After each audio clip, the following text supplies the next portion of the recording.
Hello बच्चों, स्वागत है मेरे नए वीडियो में। आज के इस वीडियो में हम लोग एक्सरसाइज 4 जिसका नाम है डिटर्मिनेंट, इसके बारे में हम लोग पढ़ेंगे।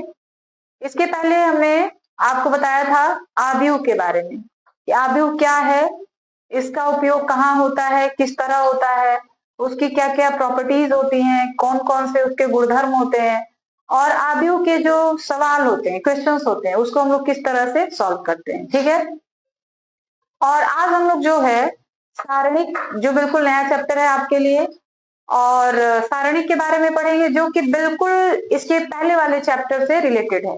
जो आव्यूह आपने पढ़ा था बिल्कुल उसी से यह भी संबंधित है। ठीक है। जिस तरह से आव्यूह जो होता है, क्या होता है कि एक आयताकार बॉक्स में नंबरों का संग्रह होता है। उसमें हम लोग क्या करते हैं कि एक आयताकार बॉक्स बनाते हैं और उसमें सारे नंबर्स को पुटअप किए जाते हैं, रखे जाते हैं, तो उसको हम लोग आव्यूह कहते हैं। अब यहाँ पे हम लोग सारणिक के बारे में पढ़ेंगे। सारणिक जो है यह भी एक प्रकार का आव्यूह ही होता है। इसमें भी नंबरों का ही संग्रह होता है, नंबरों का ही कलेक्शन होते हैं। और उसमें क्या होता है कि जो सारणिक होता है उसमें हमेशा पंक्तियों की संख्या और स्तंभों की संख्या आपस में हमेशा बराबर होती है। कभी ये नहीं हो सकता है कि पंक्ति की संख्या कुछ और हो और स्तंभ की संख्या कुछ और हो। लेकिन आव्यूह में क्या होता था, आव्यूह में एक वर्गाकार आव्यूह होता था और एक आयताकार। वर्गाकार आव्यूह में स्तंभ की संख्या और पंक्तियों की संख्या दोनों बराबर होते थे। आयताकार में पंक्तियों की संख्या कुछ और होती थी, स्तंभों की संख्या कुछ और होती थी। लेकिन यहाँ पे क्या है, यह एक विशेष प्रकार का आव्यूह है जिसमें पंक्तियों की संख्या और स्तंभों की संख्या हमेशा एक दूसरे के बराबर होगी। इतनी बात समझ आ रही है। इसमें बस आपको ध्यान यही देना है कि जो सारणिक होता है उसमें पंक्ति की संख्या, स्तंभ की संख्या दोनों बिल्कुल एक दूसरे के बराबर होते हैं और होने चाहिए। क्लियर। उसके बाद है कि जो सारणिक शब्द है इसकी पहली बार व्याख्या किसने की। तो जो सारणिक है यह तो हमको पता है कि आव्यूह से ही आया है। और सारणिक शब्द की व्याख्या सर्वप्रथम जर्मन वैज्ञानिक लेबनीज ने की। ठीक है। आप जब बीएससी में जाएंगे तो आपको बीएससी में पढ़ाया जाएगा लेबनीज थ्योरम। तो लेबनीज थ्योरम यानी लेबनीज जो थे एक साइंटिस्ट हैं, मैथमेटिशियन है, उन्होंने ही सबसे पहले सारणिक शब्द की व्याख्या की थी, यानी इसकी खोज की थी। ठीक है। तो अगर आपसे ये पूछा जाए कि सारणिक शब्द की खोज किसने की या सारणिक की खोज किसने की, तो आपका जवाब होगा लेबनीज। इतनी बात समझ आ गई। उसके बाद सारणिक होता क्या है, तो सारणिक एक वर्गाकार आव्यूह होता है। आव्यूह तो अभी आपने पढ़कर खत्म किया हुआ है लेसन नंबर 3 में। उसमें क्या है कि आव्यूह आपने पढ़ा है, समझा है, उसके क्वेश्चंस को सॉल्व किए हैं। तो सारणिक भी एक तरह का आव्यूह ही होता है। उसमें भी किसी आयताकार बॉक्स में नंबरों का संग्रह किया जाता है। ठीक है। होता है एक सारणिक में पंक्तियों और स्तंभों की संख्या सदा बराबर होती है। आव्यूह होता है, यहाँ पे है लिख लीजिएगा। उसमें पंक्तियों और स्तंभों की संख्या हमेशा क्या होगी, एक दूसरे के बराबर होती है। ठीक है। इतनी बात समझ आ गई। अब है कि उसका रिप्रेजेंटेशन यानी सारणिक को हम लोग किस तरह से निरूपित करते हैं, किस तरह से उसको दिखाते हैं, किस तरह से उसको प्रदर्शित करते हैं। ठीक है। तो इसको हम लोग मॉड बोलते हैं। इस जो सीधी लाइन है ना, आप मॉड भी बोल सकते हैं या फिर इसको डिटर्मिनेंट भी बोला जाता है, क्योंकि जो सारणिक है उसका इंग्लिश में जो अर्थ होता है वो है डिटर्मिनेंट। तो ये जो लाइन खींची गई है, 2 लाइन आपको खींची गई है, इसको हम लोग मॉड भी कह सकते हैं या फिर इसको हम लोग डिटर्मिनेंट भी कहते हैं। ठीक है। उसके बाद सारणी को आप इस तरह भी लिख सकते हैं, डिटर्मिनेंट ऑफ ए या डेल्टा। डेल्टा से भी इसको निरूपित करते हैं। तो यहाँ पे लिखा गया है ए बराबर। अभी यह जो है देखिएगा, यहाँ पे लाइन सी ना थोड़ी सी टेढ़ी कर दी गई है इस तरीके से। तो अभी यह सारणिक नहीं है, अभी यह क्या है, अभी यह एक आव्यूह है। आव्यूह को ही सारणिक बनाया जाता है। यह अभी एक आव्यूह है जिसमें इस तरह चलते हैं तो पंक्ति होती है, इस तरह चलते हैं तो यह भी पंक्ति होती है। लेकिन जैसे ही हम लोग ऐसे आते हैं ऊपर से नीचे या नीचे से ऊपर, तो उसको हम लोग क्या कहते हैं, स्तंभ कहते हैं। तो सारणिक में भी वही सारी चीजें हैं, पंक्ति है, स्तंभ है, लेकिन अब देखिए कि उसका निरूपण क्या है। इस तरह आपने लिखा है तो अभी यह जो है एक आव्यूह है, लेकिन जैसे ही इसको हम लोग इस तरह लिख देंगे डेल्टा ए, या इस तरह भी लिख सकते हैं, इस तरह, या मॉड ऑफ ए, ये तीनों तरीके हैं। अब ये किस में बदल गया? सारणिक में। आव्यूह ही सारणिक बन गया, लेकिन क्या है, लाइन यहाँ पे थोड़ी सी बिल्कुल सीधी कर दी गई है। लाइन थोड़ी सी टेढ़ी थी तो आव्यूह था, लाइन बिल्कुल सीधी हो गई तो वही आव्यूह किस में बदल गया? सारणिक में। ठीक है, तो ये सारणिक है। सारणिक किसको कहते हैं आपको पता चल गया, सारणिक की खोज किसने की वो भी पता चल गया। यहाँ पे वन हुआ तो जैसे आपने आव्यूह में पढ़ा था कि जो आव्यूह होते हैं उसकी पंक्तियों को हम लोग आई से, और जो स्तंभ होता है उसके स्तंभों को हम लोग जे से निरूपित करते हैं। तो जैसे 1 1 लिखा गया है तो यहाँ पे देखते हैं A11 का क्या मतलब है। A11 का मतलब है कि पहली पंक्ति और पहला स्तंभ। मान लीजिए A23 आपने लिखा है तो इसका भी मतलब ये जो पहला अक्षर होता है ना, इसी को हम लोग आई कहते हैं, और जो दूसरा अक्षर होता है इसको हम लोग जे कहते हैं। तो ये दूसरी पंक्ति और तीसरा स्तंभ। तो ये 1 1 या 1 2 या 1 3 जो है वो आपको ये बताते हैं कि आप कौन सी पंक्ति और कौन सा स्तंभ ले रहे हैं। ठीक है, तो ये था हमारा सारणिक। अब हम लोग आगे इसका सॉल्यूशन किस तरह, कोई भी सारणिक होता है तो उसका सॉल्यूशन कैसे निकाला जाता है, इस चीज के बारे में हम लोग जानेंगे। अब हम लोग देखेंगे कि किसी भी सारणिक का विस्तार कैसे किया जाता है। ठीक है, तो देखिए सारणिक का विस्तार, माना कि a बराबर जो है कोई सारणिक दिया हुआ है और इसकी कोटि कितनी है, तो कोटि निकालने के लिए हमको आपको पहले बताया गया है कि कोई भी सारणिक होगा तो उसकी कोटि क्या होगी, मतलब उसमें जैसे हम लोग आव्यूह में पढ़ते थे m इंटू n होता था, लेकिन यहाँ पे m इंटू n दोनों तो बराबर है, तो m इंटू m कहिए या n इंटू n कहिए, पंक्तियों की संख्या और स्तंभों की संख्या दोनों बराबर होती है। यानी यहाँ पे जो कोटि है वो क्या है, 3 इंटू 3, मतलब पंक्ति की संख्या भी 3 है और स्तंभ की संख्या भी 3 है। अब आप इसका अगर विस्तार करने जाएंगे, मतलब इसको हल करना है, विस्तार करने का मतलब है कि ये जो सारणिक है इसको आप हल करिए और इसका मान कितना आएगा वो बताइए। तो हल करने के लिए देखिए, सारणी का विस्तार किसी भी पंक्ति या स्तंभ के अनुदिश किया जा सकता है। इसके लिए चिन्हों का प्रयोग निम्न प्रकार से होता है। देखिए ये चिन्ह का प्रयोग है, प्लस माइनस प्लस, फिर माइनस प्लस माइनस, फिर प्लस माइनस प्लस। मतलब अगर आप पहली पंक्ति के अनुदिश, अनुदिश को हम लोग सापेक्ष भी कहते हैं, ठीक है, अगर उस डिटर्मिनेंट यानी सारणी का प्रसार करते हैं तो कैसे करेंगे देखिए। तो आपको जिस पंक्ति या जिस स्तंभ के सापेक्ष आप प्रसार करेंगे वो आपको लिखना पड़ेगा। अब हम लोग विस्तार करने जा रहे हैं तो लिखेंगे पहले पहली पंक्ति, पहली पंक्ति के सापेक्ष विस्तार करने पर, विस्तार करने पर, तो देखिए आप किसी भी पंक्ति के सापेक्ष इसका प्रसार कर सकते हैं, किसी भी स्तंभ के सापेक्ष इसका प्रसार कर सकते हैं, लेकिन चिन्ह को आपको ध्यान में रखना पड़ेगा। पहली पंक्ति के लिए ये वाला चिन्ह यूज करना है। अरे बात समझ रहे हैं, यानी पहले प्लस फिर माइनस फिर प्लस। तो कैसे करेंगे देखिए, पहली पंक्ति, तो पंक्ति हमारा क्या है, पहली पंक्ति हमारा ये है, इसके सापेक्ष हमको इस डिटर्मिनेंट का यानी सारणी का प्रसार करना है। तो क्या करेंगे, पहली पंक्ति का पहला अवयव इट मीन्स A11 लेंगे, ठीक है, प्लस चिन्ह लगाना है तो इसके आगे प्लस चिन्ह रहेगा। ठीक है, अब देखिए पहली पंक्ति का ये हमने लिया है, इसका मतलब है कि हम इसको थोड़ा यहाँ पे कर दे रहे हैं, आप समझिएगा इसको।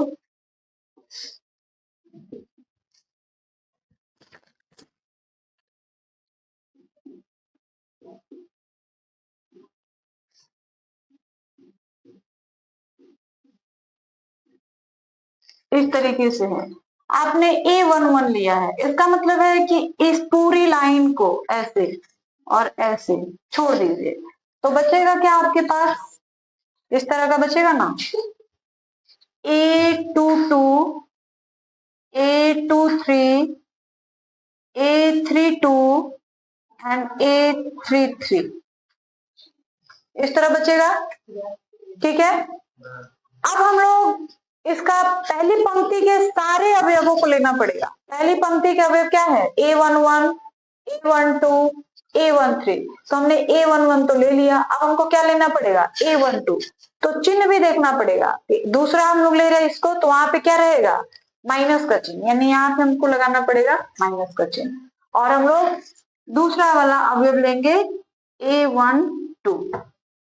अब A12 का क्या मतलब है कि आप A12 का मतलब है कि इस पूरी लाइन को छोड़ दीजिए, ये वाली पूरी लाइन छोड़ दीजिए, और फिर ये वाली पूरी लाइन छोड़ दीजिए, जिसमें वो आ रहा है उसके सीधा में जो चीज आ रहा है सबको छोड़ दीजिए। तो आप A12 ले रहे हैं, देखिएगा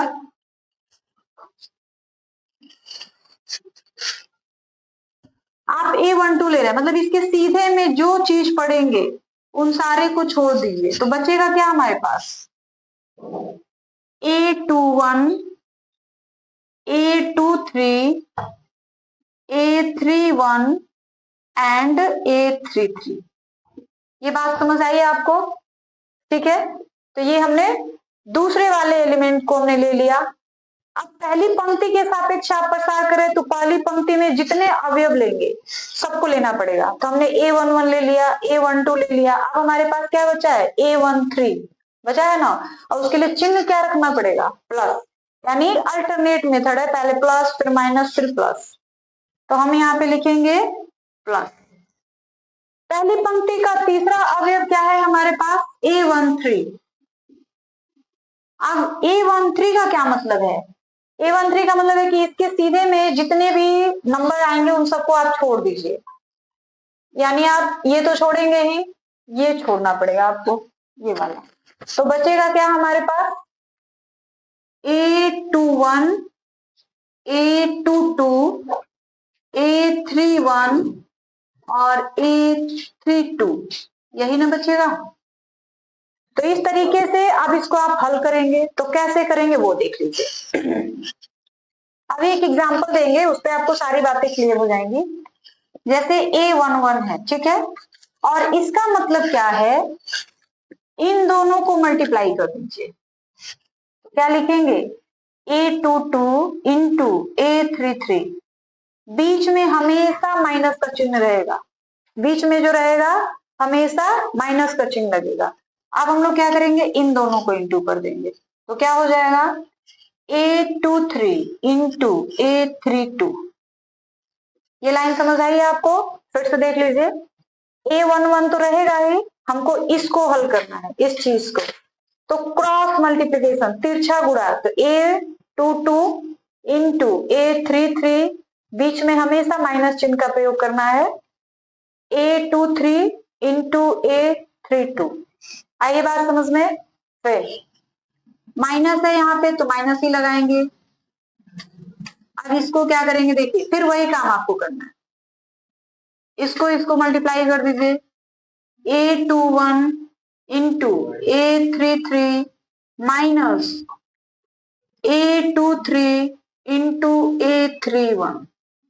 ये लाइन समझ आई है आपको, देखिए हमने A12 लिया है, माइनस आ गया है तो माइनस उतार दिया गया है, इसको हमने पहले लिया है, अब बीच में हमेशा क्या रहेगा, माइनस का चिन्ह रहेगा।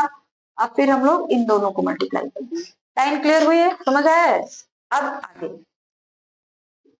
A13, यहाँ प्लस है तो प्लस ही लेंगे। अब यहाँ पे देखिए क्या करेंगे, क्या होगा, इस तरीके से A21 इंटू A32 माइनस, अब क्या लिखा जाए, इन दोनों को A22 इंटू A31, ये प्रसार हो गया।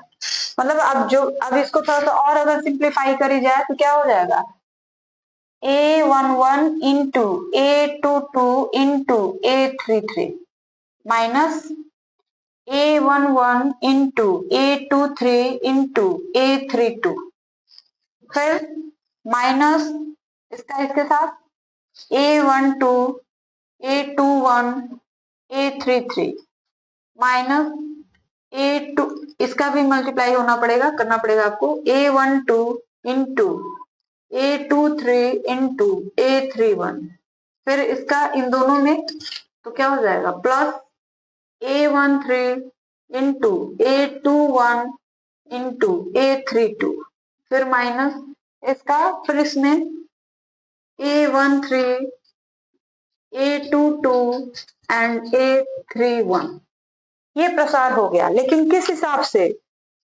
पहली पंक्ति के सापेक्ष। आप पहले कॉलम के सापेक्ष भी कर सकते हैं, यानी पहले स्तंभ के सापेक्ष भी कर सकते हैं, दूसरे स्तंभ के सापेक्ष कर सकते हैं, या तीसरे स्तंभ के सापेक्ष कर सकते हैं। हमने यहाँ पे पहली पंक्ति के सापेक्ष किया, आप दूसरी पंक्ति के सापेक्ष कर सकते हैं, तीसरी पंक्ति के सापेक्ष कर सकते हैं, लेकिन आपको चिन्ह का विशेष ध्यान देना पड़ेगा, ठीक है। और इस तरीके से पहली पंक्ति के सापेक्ष जो है हमारा जो सारणिक है उसका विस्तार हो गया। तो इस तरीके से हम लोग किसी भी सारणी का विस्तार कर सकते हैं। चलिए बच्चों, अब हम लोग एक एग्जाम्पल की सहायता से किसी आव्यूह का किस तरह प्रसार करते हैं वो देखते हैं। अभी आपने देखा कि उसका हम लोग प्रसार कैसे करते हैं, अब उसको एक एग्जाम्पल से समझेंगे तो वो ज्यादा समझने में आपको आसान होगा। इसको हमने अभी बताया कि किसी भी सारणी का जो प्रसार होता है वो किसी भी पंक्ति और किसी भी स्तंभ के सापेक्ष किया जा सकता है। तो हम लोग पहली पंक्ति के सापेक्ष ही करेंगे। चिन्ह हमेशा याद रखिएगा, प्लस माइनस प्लस, फिर यहाँ पे माइनस प्लस माइनस और प्लस माइनस प्लस, ये हमारा चिन्ह का रूल है, नियम है। अब इसका हम लोग प्रसार करेंगे तो किसके सापेक्ष करें? पहली पंक्ति कि दूसरी पंक्ति कि तीसरी पंक्ति, या किसी स्तंभ के सापेक्ष भी कर सकते हैं। तो हम लोग पहली पंक्ति के सापेक्ष करते हैं, ठीक है। तो लिखेंगे प्रथम पंक्ति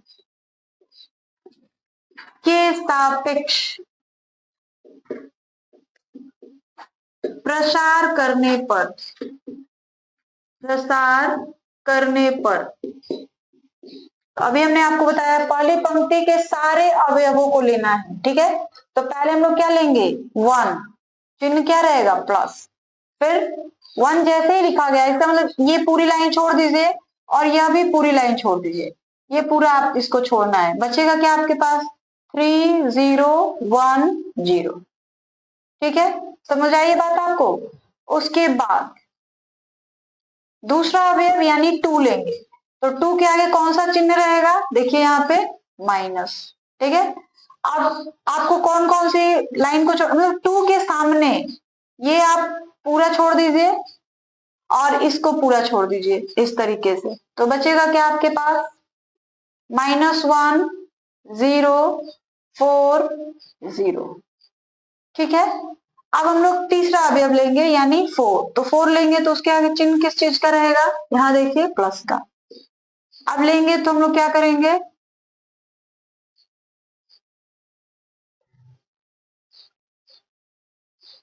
फोर की लाइन में जो जो पढ़ते हैं उनको आप छोड़ दीजिए, इस तरह छोड़ दीजिए इसको और इस तरह आप इसको छोड़ दीजिए। बचेगा आपके पास -1 3 4 एंड 1, ठीक है। अब इसको हम लोग कैसे हल करेंगे?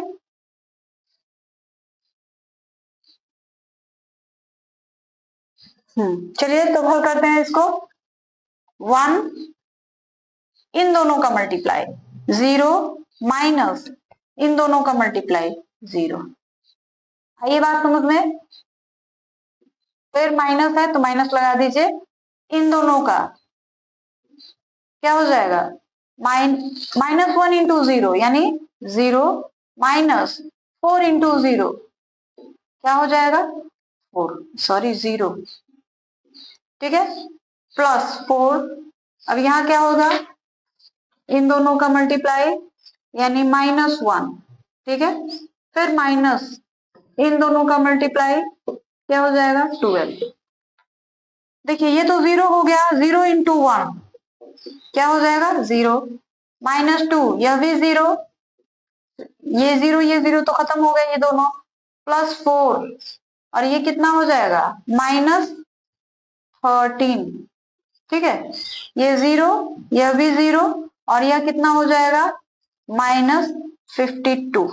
अरे बात समझ में, यानी इसका आंसर कितना हो जाएगा -52। ये हमारा आंसर हो गया किसका, डेल्टा का, क्योंकि जो जो डिटर्मिनेंट दिया है उसको डेल्टा से रिप्रेजेंट किया जा रहा है और डेल्टा का मान कितना आ गया -52। तो इस तरीके से आप कोई भी डिटर्मिनेंट दिया रहेगा, कोई भी सारणिक दिया रहेगा तो उसका आप प्रसार कर सकते हैं। इसी तरह अगर हम इसको दूसरी पंक्ति के सापेक्ष या पहली स्तंभ के सापेक्ष अगर प्रसार करते हैं तब देखिए क्या आता है। मान लीजिए यहाँ पे हम लिख रहे हैं पहली स्तंभ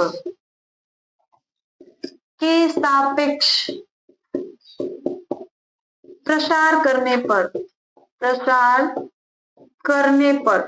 करेंगे तो क्या होगा, देखिए अभी हमने पहली पंक्ति के सापेक्ष प्रसार किया था, अब पहली स्तंभ के सापेक्ष करेंगे तो स्तंभ क्या है, ये है इस तरीके से, तो इसके सारे अवयवों को आपको लेना पड़ेगा और चिन्ह क्या रहेगा, तो ये आपका पहले स्तंभ के लिए चिन्ह बना हुआ है। तो पहले हम लोग क्या लेंगे 1, ठीक है, चिन्ह क्या रहेगा उसके आगे प्लस का, तो 1 जब लिया गया है तो इसको पूरा छोड़ दीजिए और इसको भी पूरा छोड़ दीजिए, क्या बचेगा आपके पास 3 0 1 0। आइए बात समझ में, फिर दूसरा वाला लेंगे तो दूसरे वाले के लिए -1 है और हमारे पास चिन्ह क्या है वो भी -1 है, तो क्या हो जाएगा +1। ठीक है, आप +1 लेंगे तो ये पूरी लाइन छोड़ दीजिए इस तरीके से और ये पूरी लाइन छोड़ दीजिए, ये पूरा इस तरीके से इसको पूरा छोड़ दीजिए और ये भी पूरा छोड़ दीजिए, तो आपके पास क्या बच रहा है 2 4 1 0। ये हम पहले स्तंभ के सापेक्ष कर रहे हैं। ठीक है, उसके बाद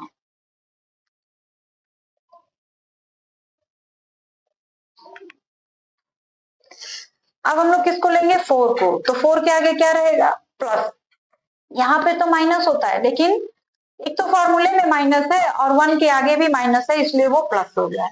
अब हम लोग लेंगे +4, तो 4 लेंगे तो क्या होगा, इस पूरी लाइन को छोड़ दीजिए और इस पूरी लाइन को छोड़ दीजिए, तो क्या बचेगा, ये पूरा छूट गया, ये पूरा छूट गया, तो क्या बचेगा हमारे पास 2 4 3 0। ये बात समझ में, पहली स्तंभ के सापेक्ष उसको हम लोग हल कर रहे हैं। अब क्या हो जाएगा हमारे पास, इसका हो जाएगा 0 -0 फिर +0 -4 फिर +4 0 -12। अरे बात समझ में, ये तो हो गया 0, यहाँ पे 1 है, तो ये हो जाएगा -4 और -48। ठीक है, तो ये हो गया, अब हमको -48 और -4 कितना हो गया -52। देखिए सेम आंसर आ रहा है। आप एक सारणिक को चाहे किसी भी पंक्ति के सापेक्ष प्रसार करिए, प्रसार करने का मतलब है हल करिए उसको, और चाहे किसी भी स्तंभ के सापेक्ष हल करिए, उसका जो आंसर आएगा वो आपके लिए सेम रहेगा। ठीक है, तो इस तरीके से आप किसी भी सारणिक का हल निकाल सकते हैं। और लेकिन एक बात आपको यहाँ पे ध्यान रखना पड़ेगा कि ये चीज आपको लिखना पड़ेगा हर सवाल में, ये आपको मेंशन करना पड़ेगा कि आप किस पंक्ति या किस स्तंभ के सापेक्ष उस सारणी का हल निकालने की कोशिश कर रहे हैं। तो इस तरह से आपको लिखना पड़ेगा कि जैसे यहाँ पे हमने लिखा है पहली पंक्ति के सापेक्ष प्रसार करने पर, यहाँ लिखा गया है पहली स्तंभ के सापेक्ष प्रसार करने पर। तो दोनों ही केस में आपने क्या देखा है कि आंसर जो आ रहा है वो बिल्कुल बराबर आ रहा है। ठीक है, आप दूसरी पंक्ति के सापेक्ष करिए, तीसरी पंक्ति के सापेक्ष करिए, आंसर बिल्कुल सेम आएगा। ये बात समझ में, चलिए अब बच्चों हम लोग कोई भी सारणिक दिया हुआ है तो अभी हमने आपको बताया कि प्रथम पंक्ति के सापेक्ष किसी सारणी का हल, किसी सारणी का प्रसार हम लोग कैसे कर सकते हैं। अब हम लोग ये देखेंगे कि किसी भी सारणी का हल जो होता है, प्रसार जो होता है, वो किसी स्तंभ के सापेक्ष कैसे किया जाता है। हमने अभी आपको बताया कि किसी भी सारणी का हल जो होता है किसी भी पंक्ति और किसी भी स्तंभ के सापेक्ष किया जा सकता है। तो अभी आप, लेकिन आप किसी भी पंक्ति और किसी भी स्तंभ के सापेक्ष सारणी का प्रसार करेंगे तो जो आंसर आएगा, answer will be same. Her case में आंसर जो आएंगे वो क्या होंगे, सेम है। तो हमने अभी एक सवाल किया था जिसमें आपको बताया गया था कि किसी भी सारणी का हल जो है, प्रसार जो है, प्रथम पंक्ति के सापेक्ष किए थे, कैसे करना है वो हमने देखा। अब हम लोग एक एग्जाम्पल के साथ इसको करेंगे कि किसी भी सारणी का हल किसी स्तंभ के सापेक्ष हम लोग कैसे करते हैं। ठीक है, तो चलिए देखते हैं। माना कि डेल्टा बराबर, डेल्टा क्या है, अभी हमने बताया कि जो सारणिक है उसको प्रदर्शित करने का एक नोटेशन है, सिंबल है। A11, A12, A13, A21, A22, A23, A31, A33, sorry 32 और A33, यह एक तीसरी कोटि का सारणिक है और इसका जो है हमको प्रसार करना है, लेकिन किसके सापेक्ष, स्तंभ के सापेक्ष, वो भी पहले स्तंभ के सापेक्ष। तो इसके लिए चिन्ह का हमने प्रयोग आपको बताया था कि चिन्ह कैसे प्रयोग करेंगे, plus minus plus minus plus minus plus minus plus. हमको स्तंभ का उपयोग करना है, यानी इन सारे अवयवों को लेना है। तो पहले हम लोग क्या लेंगे, A11, तो A11 लेंगे तो ये लाइन छोड़ दीजिए और ये लाइन छोड़ दीजिए, क्या बचेगा हमारे पास, A1, A22, A23, A32 और A33। फिर प्लस लेना है तो यहाँ हम लोग प्लस ले लेंगे, माइनस अब लेंगे माइनस, तो दूसरा एलिमेंट लेंगे इसका। तो अब क्या करेंगे, इसको ऐसे छोड़ दीजिए और इसको ऐसे छोड़ दीजिए, ये पूरी लाइन छोड़ दीजिए। ठीक है, तो क्या बचेगा हमारे पास, और ये भी पूरी लाइन आपको छोड़नी है, तो क्या बच गया, A12, सॉरी यहाँ पे A21 लिखना पड़ेगा आपको, A21, A12, A13, A32 और A33। ठीक है, अब हम लोग प्लस लेंगे तो तीसरा एलिमेंट लेंगे A31। अब जो 31 लेंगे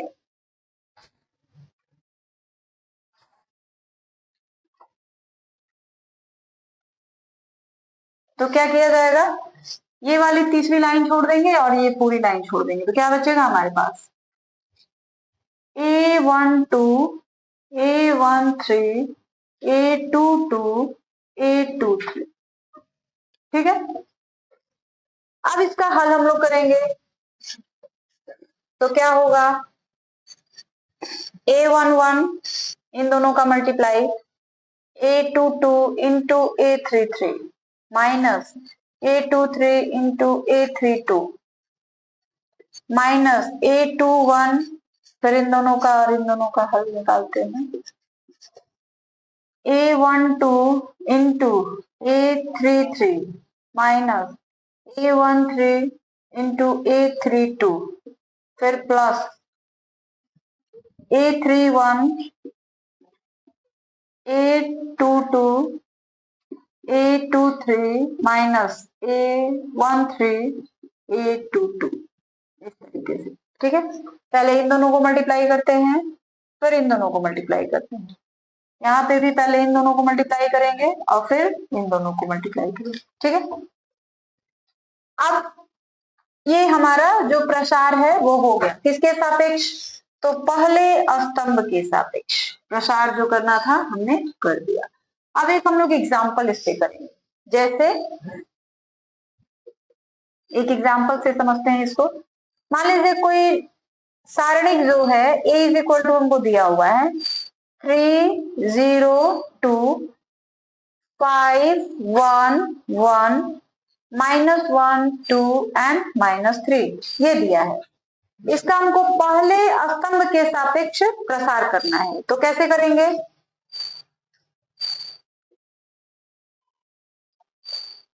पहले स्तंभ के सापेक्ष प्रसार करने पर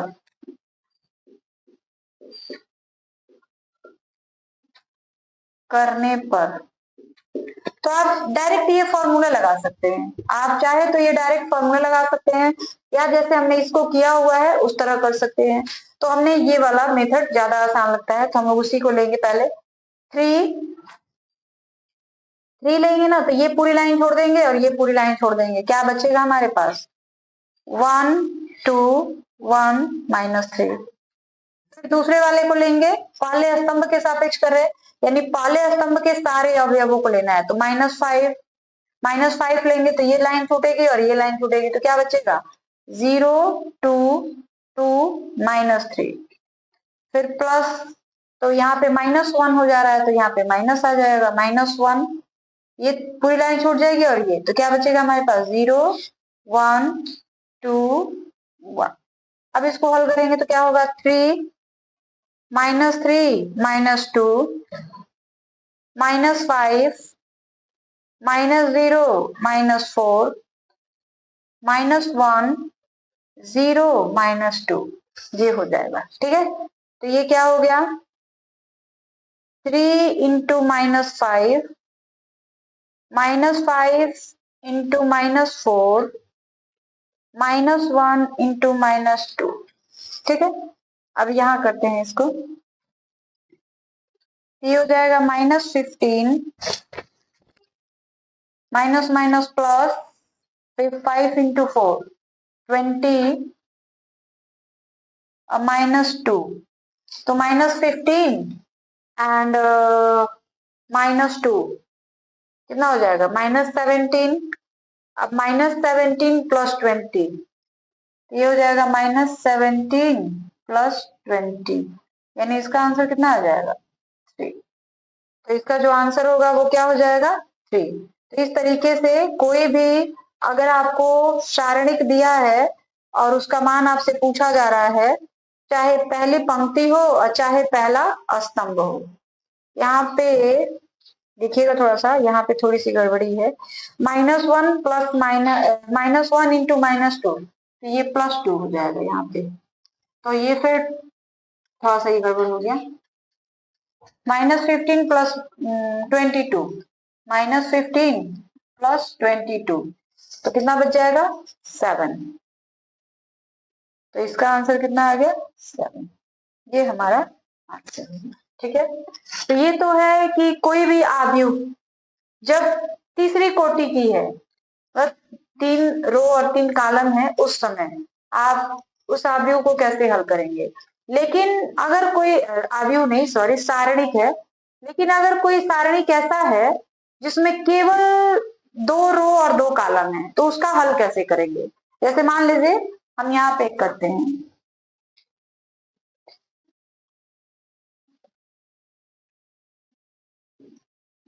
द्वितीय कोटि